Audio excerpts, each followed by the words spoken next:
I've held off, gone to bed. I've held off because I just wanted to see this. I wanted to get the closure. It is the end of the 2042 calendar year. So it's the latest that we've been opening a season, episode 1 with. But you know that we're qualifying for the Champions League group stage. We actually qualified second this time around. Let's go to the competitions. Barcelona, Champions League, got drawn against PSG. That's going to be a big game. Group stage, all groups. Barcelona qualified higher than us with the 15 points. And we lost 2 games. One away against Fenerbahce, which was an interesting situation to have, to be honest. PSG came through Porto, Copenhagen, Ajax. So that'll be a difficult one to start off knockout rounds. Let's have a look at the transfers. More importantly, when was the last time? Probably like late May, early June. It was late May in 2042. Okay, transfer history. What's the latest here? 15th. I'm pretty sure we saw Pablo Munoz, 15th Turco, out on loan. Kidoki. So it's been a lot less busy in the transfer window this time around. 154 in, 99 out. Sort it out by fees there. Everything over on the left-hand side here, of course, is fee-based. But Barreto is the first one going to Junior. 6.5 million outward. And I've clicked on him again for no apparent reason. Mario Embalo has gone to Barcelona. He might be feeling smug about himself now that Barcelona have finished higher in the group stage than ourselves. Braulio Oliveira, who was a very decent centre-back. He's gone to Roma on a pretty cheap deal. We got, decent centre-backs, better centre-backs around. But of course, we'll keep an eye on him. Joaquin Madia. He is at Zenit. Same thing, we got better centre mids around. But we'll keep an eye on. We'll definitely not keep an eye on Alpabash Turk, who was a bit of a dud. But we got £15 million back, and Paul Ofori was the big sale, going to Atletico Madrid for £45 million plus 40% of next sale. And interestingly, even though it never showed in our pros and cons, this guy just didn't feel comfortable in big matches. But I swear, if you look back on all the times that we flicked through with Ofori, he never showed that, which was very strange. Isn't that very strange? He never showed it like in-game either. He was always really decent in the big games, so beats me how that all happened. Okay, the Inns, great name, Saini Jallo, who's actually gone up in potential. Now then, he was rated at 4.5 stars by the scouts. He came in as a 4-star. Now he's back to 4.5 stars. So let's, there's additional hope there. I thought it was going to be a dud, but there's additional hope. Very cheap at £925,000. Robinson Cardenas finally comes in. Has damaged cruciate ligaments at the moment, but he's not going down, which is a good sign. Can't wait to see him when he gets fit. 3 months to wait for that. The wonderfully named Joe Shackleton Dodd, a Welsh player that came straight through Real Madrid's academy. Straight through. Good player, 5 stars. We finally bit on Ilan Uladag. It's a balls of a name, that name. Uludag. Osmundo is a bit easier to say. A Brazilian that we signed up from Palmeiras for £4 million. Gustavo Arce, bit of an arse. The biggest dud that we signed up. Just signing up anyone who's anyone, to be honest. 4 stars, 4.5 stars, 5 stars. Anyone around that price range we were trying to snap up at a reasonable price. Peñarol came into it. Love signing myself a wonder kid from Peñarol. This guy, not going to be the one though. Damien Albarakin, 4.2 million. Another cheap one from Benfica, Paulo Veloso, slightly injury prone and only 5-star potential. Blondell, big shout outs to my board for getting this deal done.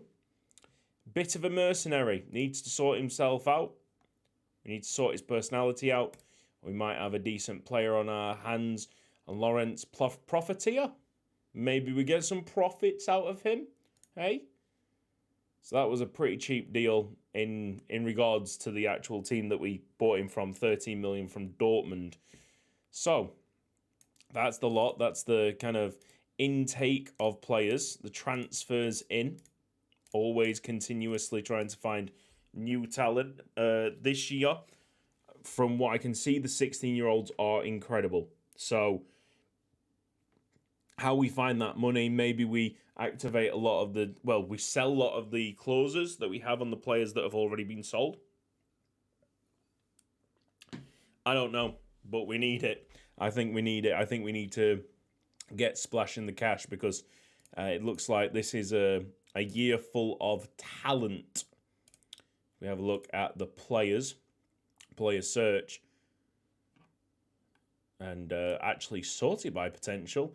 There you go. It has been filled up. It really has been filled up. Look at this. This was like a list of about 6 or 7 players, and now it's a list of about 15, 18 people that I could potentially sign up. So yeah, names on that list that we might get very accustomed to in the next 5 years, I guess. So let's have a look at the schedule quickly, really briefly. Super Cup, that's not the right year. Super Cup, we beat Arsenal at Windsor Park by 1-0. Is Windsor Park at Northern Ireland? Belfast. There you go.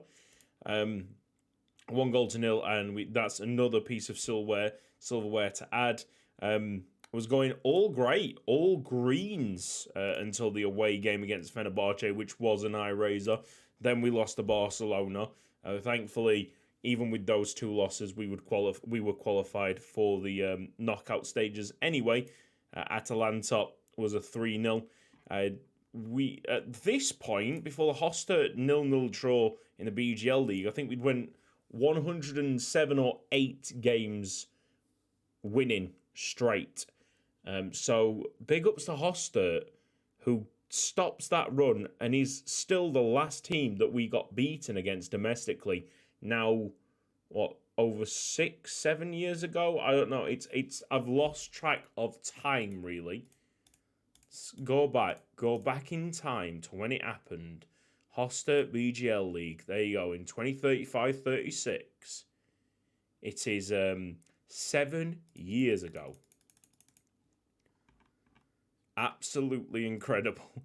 7 years ago since this team suffered a domestic league loss. I don't know about cup competition. Maybe even the cups. Let's go and look. Let's go and look at the cups actually. Because this particular episode is a strange one. I've actually brought you to the end of the year so we could hopefully celebrate Andreas Paradiso finally winning a Ballon d'Or. I wanted to record this moment. Okay, so if we scroll down, we did not. Right, so Ed Zeller is the last maybe domestic defeat. No.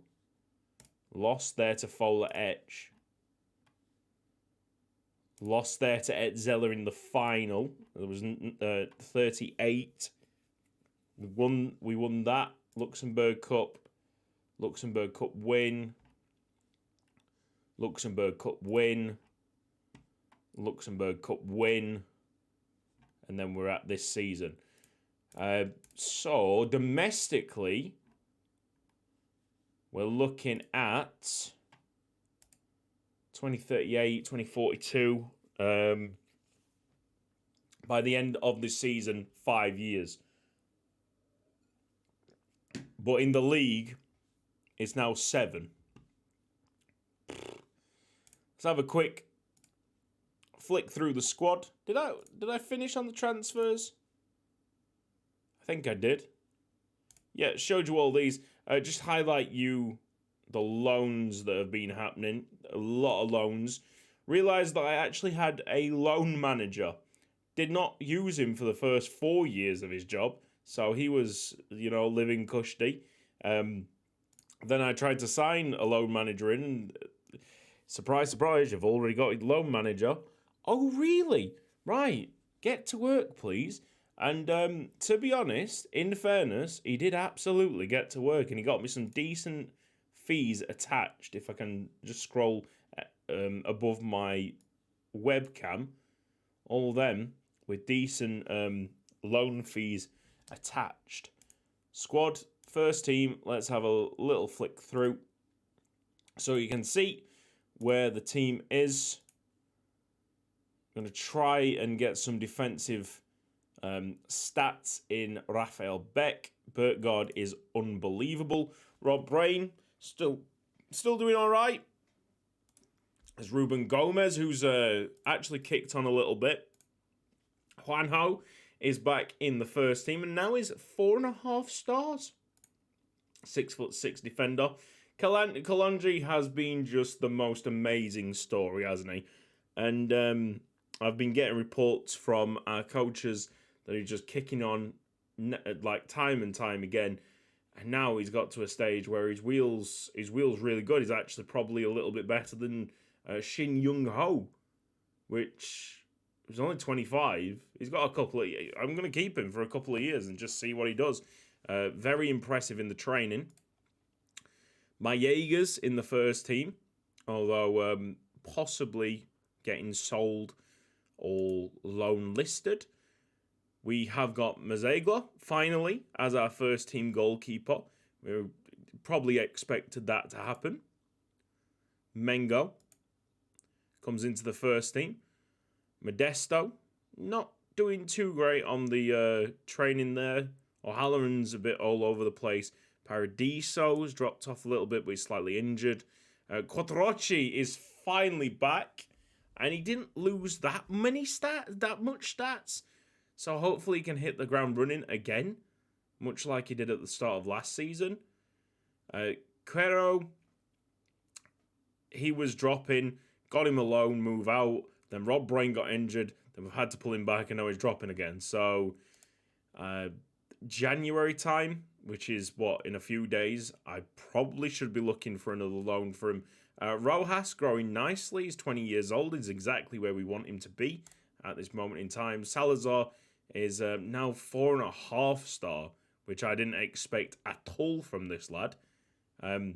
Now natural as a centre mid. We probably should make him natural as a right back as well. There's a call. Make him a utility player, because he can play right back at 4.5 star quality as well. And we're back to Adrovic. This is what the loan manager has been doing.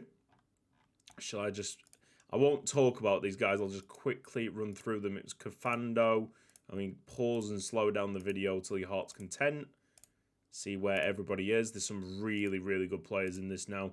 But we will talk about them in a bit more detail as they come up into the first team.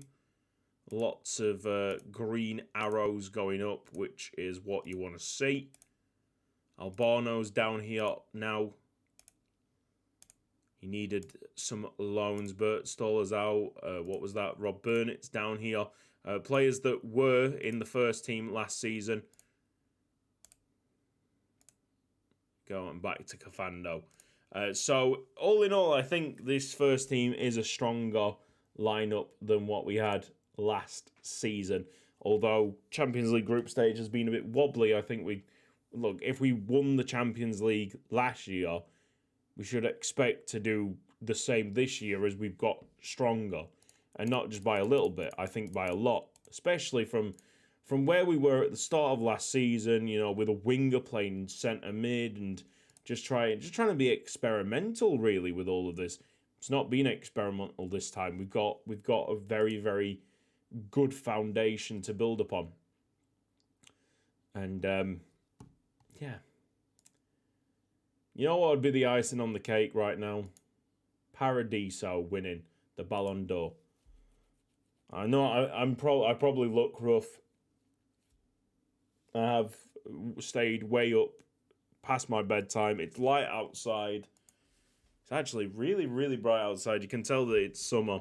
It's only 24 minutes past 5, which of course is very late. I just want to see this. Literally. Paradiso Ballon d'Or winner. Save the game up. Stop recording, go to bed. It's been so long. He's deserved it for such a long time. Let's go to home just to give you the stats for this season. Of course he's the highest average rating. Of course he is. He can't stop being the highest average rating. I've pressed a button. I've accidentally pressed the wrong button. I've pressed it again. I can't believe it. 9.01 average rating. Should dropped a little bit, but he's had to play on the right a little bit, so out of position sometimes. Kalanji is our top goal scorer with 33 goals. Imagine the scenes if he ever got a Ballon d'Or. Maybe one day. Definitely not today. Well, not on the 31st of December. This is the moment. It's got to be. If this is Lefinja, fuck this game. Fuck this game. What more does this lad have to do? We need Paradiso. We do actually, yeah, we do need Paradiso. Last 2 years, he's got himself injured just before the Ballon d'Or for, I don't know, sympathy votes. Alright, here we are. It's gonna be announced anytime now. Give me it.